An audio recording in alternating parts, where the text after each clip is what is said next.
দেখুন, কি ব্লগার কি কন্ট্রোভার্সি ক্রিয়েটার, প্রত্যেকেই এখানে আমরা কি করতে এসেছি? ব্যবসা করতে এসেছি। হ্যাঁ, প্রত্যেকেই এখানে আমরা ইনকাম করতে এসেছি। ব্লগাররা তাদের নিজেদের প্রাত্যহিক জীবনযাত্রা তুলে ধরে, তাদের জীবনে কি কি ঘটছে সেই সমস্ত কিছু আমাদের সামনে তুলে ধরে, এবং কন্ট্রোভার্সি ক্রিয়েটাররা সেইখান থেকে অবশ্যই ভালো মন্দ সমস্ত বিচার করে তারপরে তাদেরকে পরিবেশনা করে। তাহলে এক প্রকার কি হচ্ছে, আমরা সকলেই এখানে ব্যবসা করছি এবং আমরা সকলেই এখানে ইনকাম করতে এসেছি। কিন্তু ইনকাম করতে আসলেও আমাদের কিন্তু লক্ষ্য রাখতে হবে যে আমরা যেন কেউ কারোর ক্ষতি না করে ফেলি। অর্থাৎ কন্ট্রোভার্সিটাও যাতে করে আমরা এমনভাবে করি যাতে করে কোনো ব্লগারদের ক্ষতি না হয়ে পড়ে। আবার ব্লগারদেরও মনে রাখতে হবে যে এমন কিছু ব্লগিং না দেখিয়ে মানে তারা যেন না দেখায় তাতে করে সমাজের ক্ষতি হয়ে যেতে পারে, বা মানে কি বলবো মানে কি বলবো মানে মানুষের ক্ষতি হয়ে যেতে পারে, এরকম আমাদের কিন্তু নজর রাখা উচিত। সাধারণত কন্ট্রোভার্সি ক্রিয়েটাররা ব্লগারদের নিয়েই কন্ট্রোভার্সি করে, কারণ ব্লগাররা তাদের জীবনের অনেক কিছু পার্ট তুলে ধরে। সেইখান থেকে তুলে ধরার ক্ষেত্রে তাদের ভুল ত্রুটি সমস্তগুলো সেখান থেকে পর্যালোচনা বা বিশ্লেষণ করে সেইগুলো কি করে কন্ট্রোভার্সি ক্রিয়েটাররা তাদের মন মতো করে, তাদের মনের কথাগুলোকে নিয়ে সেখানে মাধুরী মিশিয়ে সেইগুলোকে পরিবেশন করে হচ্ছে ভিডিওর আকারে।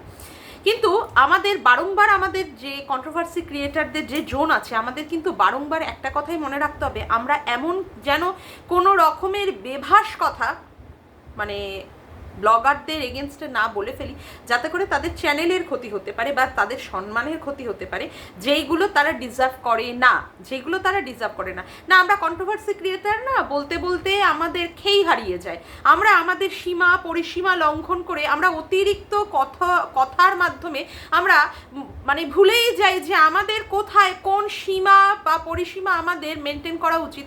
যতটুকু বলা উচিত সেই বলার পরিসীমা বা গণ্ডিটা আমরা যেন লঙ্ঘন না করি, সেটাই আমরা ভুলে যাই। তখন ভুলে গেলে তো সত্যি কথা বলতে তাহলে তো ব্লগারদের সমস্যা, এবং সেই ক্ষেত্রে সমস্যা হলে ব্লগাররা কিন্তু সেই ক্ষেত্রে কন্ট্রোভার্সি ক্রিয়েটারদের এগেনস্টে মামলা মোকদ্দমা এরকম কিছু করে।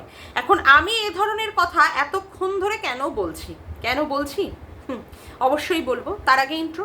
হ্যালো বন্ধুরা, কেমন আছো তোমরা সবাই? আশা করি তোমরা সবাই ভালো আছো, আমিও ভালো আছি। মামনের মনের কথাতে তোমাদের সকলকে সুস্বাগতম। দেখো, আমি এর আগে যে সমস্ত ভিডিওগুলো করেছি, হ্যাঁ, অতিরিক্ত উগ্রতার সাথে ভিডিও করেছি, খুব মানে অ্যাটাকিং একটা মনোভাব নিয়ে ভিডিও করেছি। কেন করেছি, কার এগেনস্টে করেছি? অবশ্যই আমি সুতপার এগেনস্টে করেছি। কেন সেই রকমের আমার করতে হয়েছে? কারণ আমি প্রতিনিয়ত বুঝতে পেরেছি যে ও মানে ব্লগারদের এগেনস্টে প্রচণ্ড পরিমাণে হ্যারাস করে। ব্লগাররা যা দেখায় সেই দেখানোর থেকে ও আরও ওর মানে না দেখানো বিষয়গুলোকে এখানে বিশেষ করে হাইলাইট করে করে অনেক ধরনেরও তাদেরকে মেলাইন করার চেষ্টা করে, এবং এই মেলাইন করার চেষ্টাতেই কিন্তু আমার উগ্রতা বলুন বা আমার পার্সোনাল অ্যাটাকিং বলুন বা আমার মুখের ভাষা খারাপ হয়ে যাওয়া বলুন, সেইগুলো হয়েছে। আজকে যে জায়গা থেকে আমি নিজেকে সরিয়ে এনেছি, মনে করেছি যে হ্যাঁ, এইগুলো আমার করা উচিত না, কারণ আমার সঙ্গে যায় না। কিন্তু আমি আমার সঙ্গে না যাওয়ার পরেও আমি কিন্তু সেই সীমা পরিসীমাটা আমি মেনটেন করতে পারিনি সেই সময়ের ক্ষেত্রে। কিন্তু ইদানিংকালে কিন্তু কেউ আমার ভিডিওতে কখনো বলতে পারবে না যে মামন এই ভাষাটা খারাপ বলেছে বা ওকে ওই রকম পার্সোনাল অ্যাটাক করেছে। না, আমি সেরকমভাবে এখন আর ভিডিও করিই না, কারণ আমার সেক্ষেত্রে ভালো লাগে না। কিন্তু এই যে জায়গাটা কেন তৈরি হয়েছে সেটাও তো আমাদের বুঝতে হবে। কেন মামন এইভাবে অ্যাটাক করে করে, এইভাবে মুখের ভাষা খারাপ করে বা এইভাবে মানে কি বলবো মানে উগ্রতার সাথে ভিডিও করেছে। আচ্ছা, আপনারা বলুন তো, এই যে সমস্ত ভিডিওগুলো করেছে, এই কোনো ব্লগারদের নিয়ে হোক বা কোনো, সত্যি কি ও ভালো ভিডিও করেছে? সত্যি কি আপনারা বলতে পারবেন যে হ্যাঁ, ওর ভিডিওগুলো ভালো হয়েছে? ও সত্যি খুব যুক্তি দিয়ে বা ভাষা খারাপ না করে, কাউকে পার্সোনাল অ্যাটাক না করে, কাউকে খোঁচা না দিয়ে এই রকমভাবে ভিডিও করেছে? কখনোই আপনারা কিন্তু বলতে পারবেন না। এবং ইদানিং কালেও কিন্তু সেই জিনিসটা ঘটছে, ইদানিং কালেও, এবং রিসেন্ট গতকালের ভিডিওতেও কিন্তু সেটার প্রমাণ পেয়েছি। এবং তারপরে যদি আপনারা বলেন যে মামুন তুমি শান্ত হয়ে ভিডিও করো, অমুক করো, হ্যাঁ আমি চেষ্টা করব, কিন্তু আপনাদেরও আমার বোঝাতে হবে কেন এই উগ্রতা আমার মধ্যে এসেছে, কেন আমার কথার খারাপের মানে খারাপ দিকে আমি গিয়েছি। আজকে দেখুন এই যে এমএসএল মানে মাই সিম্পল লাইফস্টাইল, না আমি সেই সময় ছিলাম না। আপনারা বলবেন তুমি কি ছিলে যে তুমি এমএসএলদের নিয়ে কথা বলতে বসো? না, আমি এমএসএলদের সময় ছিলাম না। এমএসএলদের সময় যদি আমি থাকতাম তাহলে তো মানে আরও ভয়ঙ্করতা আমার থেকে বেরোতো। শুয়ের এগেনস্টে আরও ভয়ঙ্করভাবে আমি ভিডিও করতাম। কারণ আমি যে পরিবারটাকে দেখেছি, যে সেই পরিবারটা সত্যিই অসহায়, তার মেল ক্রিয়েটার অসহায়। হ্যাঁ, অবশ্যই সে বুদ্ধিদীপ্ত একটি ছেলে, ভীষণ পরিমাণে ব্রেনি, এবং ছেলে ভীষণ ভদ্র, একটা সোভার এবং মডেস্ট। সেই ছেলেটিকে নিয়েও কাটাছেঁড়া করা হয়েছে, সেই ছেলেটির চরিত্র নিয়েও কথা তোলা হয়েছে। সেই ছেলেটি বিকলাঙ্গ বলেও সেই বিকলাঙ্গতাকে মানে কেন্দ্র করে তার মেয়ের জন্ম পরিচয় পর্যন্ত জানা হয়েছে। তার বউকে তার দাদার সাথে, তার নিজের দাদার সাথে সম্পর্কে জড়িয়ে দেওয়া হয়েছে। তাদের বাড়ির যত ধরনের মহিলা মানে সদস্যা রয়েছেন তাদেরকেও চরিত্রে চচ্চড়ি করে দেওয়া হয়েছে। আচ্ছা বলুন তো, আমরা কি কোথাও সেই সমস্ত জিনিসগুলো যেইগুলো সু তুলে ধরেছিল কোথাও কি কোনো দিন দেখেছিলাম? না, আমরা কিন্তু দেখিনি, কিন্তু সু দিনের পর দিন করে গেছে। আচ্ছা, এই যে করে যাওয়া, তার এগেনস্টে ভিডিও তাহলে কীরকম করা উচিত? খুব শান্তভাবে, শিষ্টভাবে, ভদ্রভাবে বোঝানোর মাধ্যমে এটা কি আসে? হ্যাঁ, আপনারা বলবেন যে ও করেছে বলে তুমি করবে না, ও করেছে বলে আমার করতে হবে, প্রত্যুত্তরে রিপ্লাই দিতে হবে, এরকম কোনো ব্যাপার নেই। যে ও করেছে বলে আমারও তার থেকে আরও বেশি মানে উগ্রতার সাথে ভিডিও করতে হবে, ব্যাপার নেই। আচ্ছা বলুন তো, এই যে ভিডিওগুলো সত্যিই কারোর সামনে চালিয়ে শোনার মতো সেই সময় ছিল? কখনোই না। আচ্ছা, তারপরে যে এই যে আজকে ম্যান্ডি যে নামটা হয়, ম্যান্ডি যেই সময় খারাপ কাজগুলো করেছিল সেই সময় ও কিভাবে ম্যান্ডিকে সাপোর্ট দিয়ে ঢেকে ঢেকে ভিডিও করেছে। পরন্তু তারপরে কি করেছে, ম্যান্ডি যে সময় তার বরের কাছে ফিরে এসে সুন্দরভাবে সংসার করেছিল, সেই সময় ম্যান্ডির অতীতের কাজকর্মকে নিয়ে ওই কিন্তু তুলে তুলে এনে এমন নোংরা এমনভাবে ভিডিও করেছে, সেটা কিন্তু ম্যান্ডি যে নোংরামিগুলো দেখিয়েছে তার থেকেও কিন্তু আরও ছাপিয়ে গিয়ে ও ম্যান্ডিকে আরও বেশি করে করে মেলাইন করার চেষ্টা করেছে। তারপরে দেখুন, এই যে বাচ্চার বাবা মানে হচ্ছে কৃষাণুর মায়ের সাথে কি করেছে না করেছে, মানে মারধর করা বলুন, মদ খেয়ে এসে মানে 5 টাকার চুল্লু খেয়ে এসে উল্লু হয়ে বউকে মারধর করা বা অমুক করা, এইগুলো কিন্তু আমরা দেখিনি। কিন্তু দিনের পর দিন কিন্তু সু এই কথাগুলো বলে গেছে, দিনের পর দিন। এবং কাকে প্রোটেক্ট করে গেছে? সে কিনা সত্যি অন্যায় করেছে, তার বাচ্চাটাকে ফেলে রেখে গিয়ে সে একটা পরপুরুষের হাত ধরে বেরিয়ে গেছে। কিন্তু তাকে প্রোটেকশন কিভাবে দিতে হয়েছে? না, তার স্বামী তার উপরে অত্যাচার করেছে। যে অত্যাচারটা দেখানো হয়েছিল কি কার ক্ষেত্রে? ম্যান্ডির ক্ষেত্রে দেখানো হয়েছিল যে হ্যাঁ, ম্যান্ডি এরকম করেছে বলেই তার জন্য মানে ম্যান্ডির বর ম্যান্ডির উপরে এরকম করেছে বলেই ম্যান্ডিকে বাড়ির কলিং বেলটাও খুলে নিয়ে চলে যেতে হয়েছে। মানে এতটা অত্যাচার সহ্য করা তো যায় না। হ্যাঁ, সেটা তো বটেই, বুঝতে পারছিলাম সেই সময়, কিন্তু পরবর্তীকালে তার সত্য তুলে ধরতে হয়েছে। না, এই যে সেই সময়, তারপরেও এই যে টিনার ক্ষেত্রে, টিনা যখন মানে বাইরে গেল, অযোধ্যাতে গেল, সেই সময় বাসের মধ্যে ফোকলাকে দেখা বা ফোকলার বাড়িতে বসে টিনার যে সমস্ত মানে কাজকর্ম, যেমন হচ্ছে ওদের দোকানে বসে মালপত্র বিক্রি করা, সেই সময় আমাদের আরশ তুলে ধরেছিল সেই ফটো নিয়ে যে কীরকম, সেটাকেও এআই দিয়ে তুলে ধরা। আচ্ছা, এই যে ও যে সমস্ত কাজকর্মগুলো তুলে ধরেছিল, মানে কাজকর্ম মানে ভিডিওর আকারেও যে সমস্ত কথাগুলো বলেছিল, সত্যি কি সেইগুলো নির্দ্বিধায় সহ্য করা যায়? আপনারা বলুন তো, যারা বিচার বিবেচনা করে ভিডিও দেখেন বা ভিডিও করেন, সত্যি কি সহ্য করা যায়? না, তারপরেও আমি বলবো যে হ্যাঁ, তারপরেও পেশেন্স রেখে অবশ্যই ভিডিও করা উচিত। হ্যাঁ, এটা ঠিক কথাই। দেখুন, আজকে আবার সেই জায়গায় কিন্তু সু ফিরে যাওয়ার চেষ্টা করছে। কোন জায়গায়? না, মারিয়ার ক্ষেত্রে। মারিয়ার অতীতে মারিয়ার বরকে নিয়ে কি কি কথা সু বলে রেখেছিল, হ্যাঁ, সেই সময় সে কিন্তু আজকে ওই জায়গাটা খোঁচা দিয়ে আবার মারিয়াকে মনে করানোর চেষ্টা করেছে যে তুই যখন অনুপমের থেকে দূরে ছিলিস, মানে অনুপম যখন তোর সঙ্গে ঝগড়াঝাটি করে আলাদা হয়ে গেছিল, তুই আমার কাছে বা আমার ফোনে কি কি বলে রেখেছিলিস, এখন তুই বলছিস তোর স্বামীকে তুই ভাগ্য করে পেয়েছিস। দেখুন, প্রেমিক প্রেমিকা বলুন বা স্বামী স্ত্রী বলুন, ঝগড়াঝাটি অশান্তি হলে না দুজন দুজনের নামে এর কাছে ওর কাছে তার কাছে বলে রাখেই। হ্যাঁ, এটা স্বাভাবিক কথা। আজকে প্রেমের ক্ষেত্রেও দেখবেন বান্ধবীকে, মানে মেয়েরা হলে তাদের বান্ধবীর কাছে তার বরের নামে নিন্দা করে রাখে, আবার ছেলেরা হলে তার বন্ধুদের কাছে তার প্রেমিকার নামে বলে রাখে যে ও ভালো না, অমুক না, তমুক না। কিন্তু পরবর্তীকালে যদি সেই প্রেমিক প্রেমিকার মধ্যে যদি সম্পর্ক ভালো হয়ে যায়, তারা যদি বিয়ে করে সংসার করে সুন্দরভাবে, সত্যিই কি তাদের সেই অতীতে তারা কি কি বলে রেখেছিল সেইগুলো তুলে এনে তাদের মধ্যে নতুন করে পুনরায় সংসারের মধ্যে অশান্তি বাঁধানোটা কি সত্যি করা উচিত? সত্যি কি করা উচিত? তাহলে তো বলবো যে সে যে কত নোংরা মন মানসিকতার মহিলা, এখানেই সে তার পরিচয় দিচ্ছে। তার শিক্ষা, তার রুচি, তার মানে কি বলবো, তার বংশ পরিচয় সমস্ত কিছুই সে ভুলে যাচ্ছে। কত বড় অসভ্য মহিলা এই কত মানে মানে নকছার টাইপসের একটা মহিলা। কি বলছে যে ফোনের মধ্যে আমি রেকর্ডিং তো আমার হয়ে থাকে, সেই রেকর্ডিংগুলো চালিয়ে চালিয়ে শুনছিলাম আমার কাছে কি বলে রেখেছে, কি বলে রেখেছে আমার কাছে। হ্যাঁ, এখন তো প্রাক্তন হয়ে গেছে, প্রাক্তন বোন, এখন তো মারিয়া বলতে পারে না।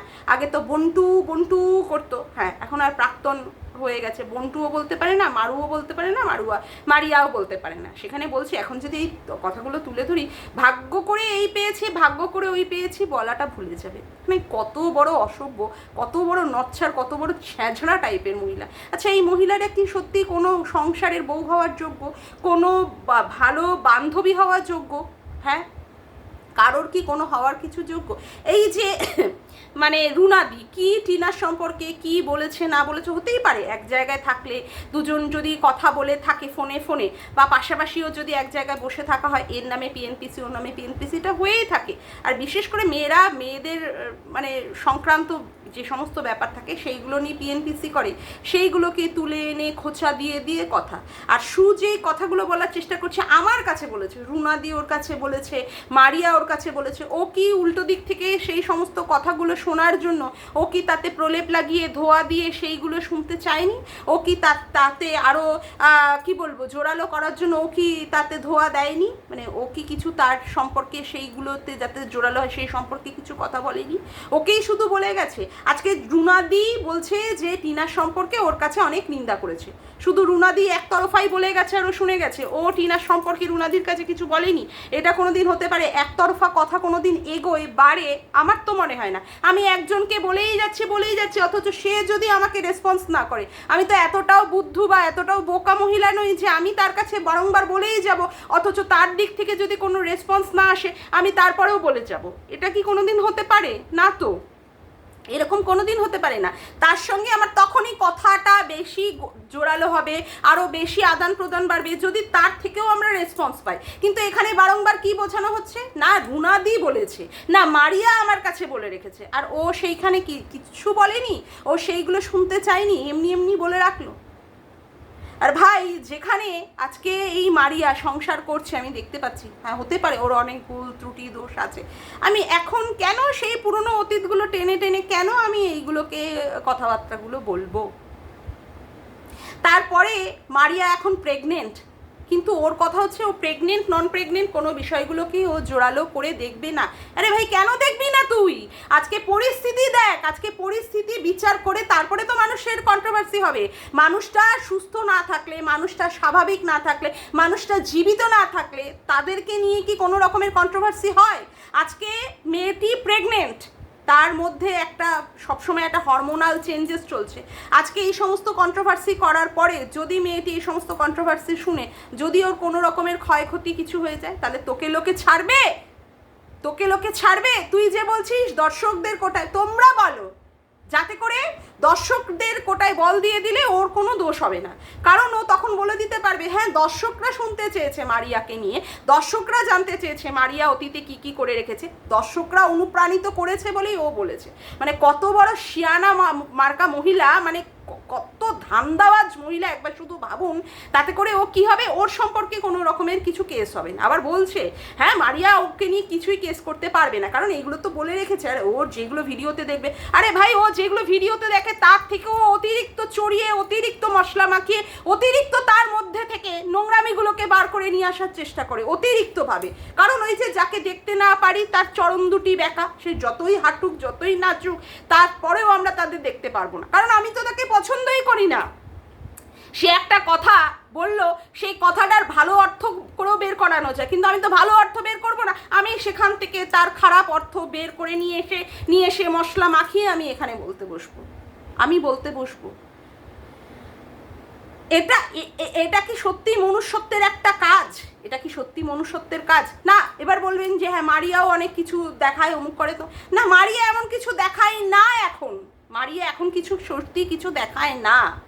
মারিয়ার স্বামীর সাথে মারিয়া শ্বশুর বাড়িতে রয়েছে, তার বাচ্চা হবে সেই বিষয় নিয়ে মারিয়া রান্না বান্না, ওর শাশুড়ি ওকে যত্ন করে, দেখাশুনো করে। তারপর তো দেখলাম মারিয়াকে একটা ঘর ছেড়ে দিয়েছে, মারিয়া জায়ের ছেলে মেয়েদের নিয়ে রয়েছে, অমুক করছে। তারপরেও মারিয়াকে নিয়ে টেনে এখন কেন কথা হবে? তারপরে অতীতের কথা, ভাই এখন আমি কেন অতীতের কথা এগুলো টেনে নিয়ে আসবো? আমার তো এখন বিচার বিশ্লেষণ করা উচিত, বিশেষ করে পরিস্থিতি। আমি পরিস্থিতিকে তো কোনো সময় মানে না বিচার করে আমি তো ভিডিও করতে পারি না, তাই নয় কি? অতীতে কি হয়েছে সেগুলো তো বলার কিছু নয় এখন। তাহলে এই যে এখন যে মারিয়ার এই অতীতটা নিয়ে টেনে কথা হচ্ছে, তাহলে তো ম্যান্ডি রানীরও অতীত টেনেও মানুষ এখানে কথা বলবে। তখন কেন বলা হবে ও 3 বছর আগেকার অতীত নিয়ে, অতীতে কি হয়ে গেছে সেইগুলো নিয়ে কেন টানা হচ্ছে? তাহলে মারিয়া কবে কি তার কাছে ফোনে বলে রেখেছে অনুপমের সঙ্গে, সেইগুলোই বা এখন মানে খুঁচিয়ে তুলে আনা হচ্ছে কেন তুলে আনা হচ্ছে?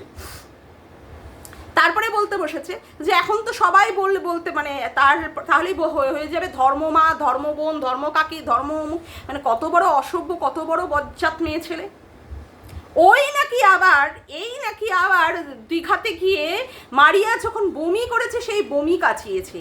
এই নাকি আবার মারিয়াকে মানে হ্যাঁ ওখানটায় নামতে দেয়নি, জলে নামতে দেয়নি, যাতে করে মারিয়া নাকি সাঁতার জানে না, মারিয়ার জলে নাকি ভয় আছে। ভাবা যায়। এই নাকি আবার 2 দিন মারিয়া ভিডিও দিচ্ছিল না বলে এই নাকি আবার চিন্তা প্রকাশ করছিল, আহারে কি ভালোবাসে, কি মনের মধ্যে ভালোবাসাবাসি। এই মহিলাই নাকি মারিয়ার সম্পর্কে উদ্বিগ্ন হয়ে পড়ছিল, ভীষণ পরিমাণে চিন্তিত হয়ে পড়ছিল। ভাবা যায় কত বড় নটাঙ্কিবাজ মেয়ে ছেলে, কত বড় নটাঙ্ক। মানে এখন আবার মারিয়াকে নিয়ে কন্টেন্ট নেই তো বাজারে, এখন আর কন্টেন্ট নেই, ওই মহুয়াদিকে নিয়ে কি বলবে। তারপরে তো লেগেছিল ওই কন্ট্রোভার্সি ক্রিয়েটারদের নিয়ে বলা, একবার করে রুনাদি, একবার করে একবার করে ও, এদেরকে নিয়ে পড়বে, আর নয় তোর কন্টেন্ট নেই। এখন সেই জন্য কন্টেন্টটাকে জোরালো করার জন্য আবার মারিয়া, কারণ মারিয়াকে নিয়ে বললো তার যদি 12,000 ভিউজ হচ্ছে, ওর হতো 8,000। কিন্তু এটা তো এখন কথা হচ্ছে, এটা তো আমাদের ভাবার বিষয় যে মারিয়া এখন প্রেগনেন্ট, কিন্তু ওর কাছে প্রেগনেন্ট নন প্রেগনেন্ট কোনো বিষয় না। অথচ ভগবানের কাছে হত্যে দিয়ে পড়ে থাকে, ভগবান ওকে দেবে, ও সেখানে জিদ ধরে পড়ে রয়েছে, ও ট্রিটমেন্ট করে এসেছে, ট্রিটমেন্টের সাকসেসও মানুষকে দেখিয়ে দেবে, অমুক করে দেবে তমুক করে দেবে। অথচ ওর কাছে প্রেগনেন্ট আর নন প্রেগনেন্টের কোনো রকমের কোনো পার্থক্য বা ওর কাছে কোনো রকমের ফারাক পড়ে না, কোনো রকমের কোনো গুরুত্ব পড়ে না। ভাবতে পারছেন কি মহিলা, কি জঘন্য টাইপসের মহিলা। এই মহিলাকে যদি উত্তর দিতে বসি, সত্যিই কি ভালোভাবে শান্ত মাথায় উত্তর দেওয়া যায়? তবে এ যদি মারিয়াকে নিয়ে আবার বলা শুরু করে, তাহলে কিন্তু একে ছাড়বো না, সিরিয়াসলি বলে দিচ্ছি, একে কিন্তু ছাড়বো না। অনেক এর সম্পর্কে ভালোভাবে কথা অনেক বুঝিয়ে ভিডিও করার মাধ্যমে আমি করেছি, কিন্তু এই রকম নোংরামিপানা দেখলে কিন্তু একে ছাড়বো না। তাহলে কিন্তু অনেক মানে খারাপ থেকে খারাপভাবে ভিডিও করব, কারণ যার মধ্যে মনুষ্যত্বের কোনো রকমের কোনো জিনিস নেই, তাকে অ্যাটলিস্ট ভালোভাবে বুঝিয়ে ভিডিও করে বোঝানো যায় না। কারণ সে মানুষটাই তো এরকম না, সে তো মানুষটাই একটা হিংস্র, একটা জন্তু জানোয়ারদের টাইপসের মধ্যে পড়ে যায়। তার সঙ্গে ভালোভাবে ভালো করে মানে বলে তাকে নিয়ে ভিডিও করা যায় না, অ্যাটলিস্ট সে বোঝার না। এরকম একটা কেস খেয়ে রয়েছে MSLদের কাছ থেকে, তারপরেও তার শিক্ষা নেই, তারপরেও সে আবার মানে নোংরামি করার জন্য আবার দর্শকদের কোর্টে বল দিয়ে রাখছে। তোমরা বলো, তোমরা বলো তাহলে ও করবে। ভাবতে পারছেন কি মহিলা, কি জঘন্য টাইপসের মহিলা? আপনারাই বিচার করুন। যাকগে, আজকের মতো ভিডিওটা আমি এখানেই শেষ করলাম। আমার ভিডিওটা যদি তোমাদের ভালো লেগে থাকে তাহলে অবশ্যই একটি লাইক করো, কমেন্ট করো, শেয়ার করো, আর চ্যানেলটিকে বেশি বেশি করে সাবস্ক্রাইব করে রেখো, আর অল নোটিফিকেশান বেলটিকে অন করে রেখো এইরকম নতুন নতুন ভিডিও পাওয়ার জন্য। আজকের মতো আসি বন্ধুরা, আবার দেখা হচ্ছে একটা নতুন ভিডিওতে। বাই।